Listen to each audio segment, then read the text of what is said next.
नमस्कार। आज आपण ओल्या वाटाण्याच्या कचोरी बनवणार आहोत। या कचोऱ्या तुम्ही टिफिन मध्ये पण देऊ शकतात किंवा प्रवासात सुद्धा घेऊन जाऊ शकतात। त्यासाठी लागणारे साहित्य आणि कृती बघूया। ते 2 वाटी मैदा घेतलेला आहे, 250 ग्राम मैदा आहे, चवीनुसार मीठ, अर्धा चमचा ओवा, 2 मोठे चमचे तेल आणि ते व्यवस्थित आपण मिक्स करून घेतलेलं आहे। आता थोडं थोडं पाणी टाक हलक्या हाताने पीठ मळायचं आहे। जेवढं सॉफ्ट पीठ असेल तेवढे आपल्या कचोऱ्या छान होतात। पीठ छान मऊ मळून घ्यायचं आहे। आता जेवढं चांगलं पीठ मळलं जातं तेवढंच कचोऱ्या छान होतात आणि त्या फुलतात देखील छान। पीठ मळताना एवढं मळायचं आहे, मळता मळता हाताला किंवा ताटाला सुद्धा चिपकलं नाही पाहिजे। झाकून मुरवायला ठेवणार आहोत। जेवढं जास्त पीठ मुरेल तेवढ्याच आपल्या कचोऱ्या छान होतात। थोडा तेलाचा हात लावून अशा प्रकारे पीठ मळून घ्यायचं आहे। आता आपण हे झाकून ठेवूया, अर्धा ते 1 तास झाकून ठेवूया। कचोरीसाठी आपल्याला मसाला बनवायचा आहे। त्यासाठी आपण 2 चमचे धने, 1 चमचा जिरं, 1 चमचा शेव, अर्धा चमचा किंवा 8 ते 10 काळी मिरी, हे सगळं आपल्याला हलकसं भाजून घ्यायचं आहे। फक्त गरम करायचं आहे, भाजायचं नाहीये। अशा प्रकारे आपण जाडसर पावडर बनवून घेतलेली आहे। आता आपण फिलिंग बनवणार आहोत। त्यासाठी मी 1 मोठी वाटी ताजे हिरवे वाटाणे घेतलेले आहेत, अर्धी वाटी कोथिंबीर, बारीक चिरून घेतलेल्या 2 ते 3 हिरव्या मिरच्या, 2 चमचे तूप, अर्धा चमचा आमचूर पावडर, अर्धा चमचा अद्रक किसून घेतलेला, अर्धा चमचा साखर, चवीनुसार मीठ, 1 पिंच हिंग, अर्धा चमचा कसुरी मेथी। चला तर आता आपण स्टफिंग बनवून घेऊया। तर पॅन मध्ये तूप टाकून घ्यायचं आहे। तुपात हिरवे वाटाणे 2 मिनिटं परतून घ्यायचे आहेत। 2 मिनिटं झाकून शिजवून घेऊया। यातच आपल्याला हिंग, हिरवी मिरची व्यवस्थित फ्राय होईपर्यंत आपण परतून घेणार आहोत। नंतर आपण अद्रक टाकून घेणार आहोत। अद्रक पण व्यवस्थित परतून घ्यायचं आहे। यात चवीनुसार मीठ, कोथिंबीर, आमचूर पावडर, 1 पिंच हळद टाकून घेऊया, कसुरी मेथी, आपण बनवून घेतलेला मसाला, हे सगळं परतून झाल्यावर आपण मिक्सरमध्ये, चॉपरमध्ये किंवा स्मॅशरने पण आपण याला स्मॅश करून घेऊ शकतो।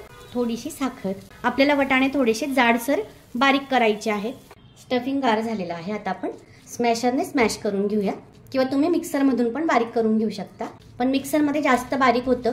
असं स्मॅश केल्यामुळे सगळे मसाले छान वाटाण्यांसोबत मिक्स होतात आणि स्टफिंग जास्त चविष्ट लागतं। पटकन बनवायचं असेल तर तुम्ही याला चॉपरमध्ये किंवा मिक्सरमधून फिरवून घेऊ शकता, पण थोडे जाडसर ठेवायचं आहे। खाताना आपल्याला वाटाणे लागले पाहिजे एवढं जाडसर आपण स्मॅश करून घेतलेलं आहे। याचा आता आपण गोळे बनवून घेऊया। आपल्याला असे छोटे छोटे सगळे गोळे बनवून घ्यायचे आहेत। अशा प्रकारे गोळे बनवून घेतलेले आहेत। एका साईडचे बनवायचे आहे, याच्यामुळे आपली कचोरी एकसारखी बनते। पीठ 1 तास झालंय, पीठ आपलं मोठलंय। तेलाचा हात लावून आपण पीठ व्यवस्थित करून घेणार आहोत। अशा प्रकारे आपण पीठ आतल्या बाजूस वाळून गोळा तयार करून घेणार आहोत। याच्यामुळे लेयर छान तयार होतात। गोळे तोडून घेऊया। एकाच साईडचे गोळे घ्यायचे म्हणजे कचोरी आपली एकसारखी येते। तळताना पण एकसारखे तळल्या जातात। अशा प्रकारे सारख्या आकाराचे गोळे करून घ्यायचे आहे आणि ते गोळे सुद्धा आपल्याला अशा आत वाळत गोल करून घ्यायचे आहेत। पिठाचे पण गोळे करून घेतले आहे आणि सारणाचे पण गोळे करून घेतलेले आहेत। आता आपण कचोरी बनवायला घेऊया। असा गोळा घेतला की त्याला आपल्याला फक्त काठाला मोदक सारखं पारी बनवून घ्यायची आहे, म्हणजेच आतमध्ये जाड आणि काठ बारीक। आता यात आपण बनवून घेतलेलं स्टफिंग टाकून घेऊया। मोदक सारखंच आपल्याला उरलेलं पीठ काढून घ्यायचं आहे। अशा प्रकारे गोल करून प्रेस करायचं आहे। काठांना प्रेस करत करत कचोरी आपल्याला बनवून घ्यायची आहे। खूप पातळ नाही बनवायची आहे। अशा प्रकारे सगळ्या कचोऱ्या बनवून घेऊया। तेल थोडं गरम करून घेतलेलं आहे, खूप जास्त गरम करायचं नाहीये।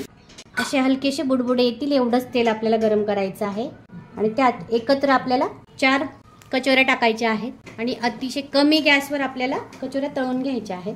हळूहळू कचोऱ्या वरती यायला लागलेल्या आहेत। कचोरीवर थोडं थोडं तेल वरून टाकायचं आहे, म्हणजे त्या फुलायला मदत होते। मंद आचेवर आपल्याला कचोऱ्या तळून घ्यायच्या आहेत। 10 मिनिटं पूर्ण कचोरी तळायला लागतात। 5 मिनिटं एका साईडने आणि 5 मिनिटं दुसऱ्या साईडने। अशा प्रकारे आपण सगळ्या कचोऱ्या तळून घेणार आहोत। एक साईड झालेली आहे, आता दुसऱ्या साईडला पलटून घेऊया। कचोऱ्या छान फुललेल्या आहेत। गोल्डन ब्राऊन रंगावर आपण कचोरी तळून घ्यायची आहे। आता आपण काढून घेऊया। तयार आहेत खुसखुशीत अशा ओल्या वाटाण्यापासून तयार केलेल्या कचोऱ्या। बनवा, खा आणि खुश राहा। रेसिपी आवडल्यास लाईक करा, शेअर करा आणि सबस्क्राईब करा। थँक्यू।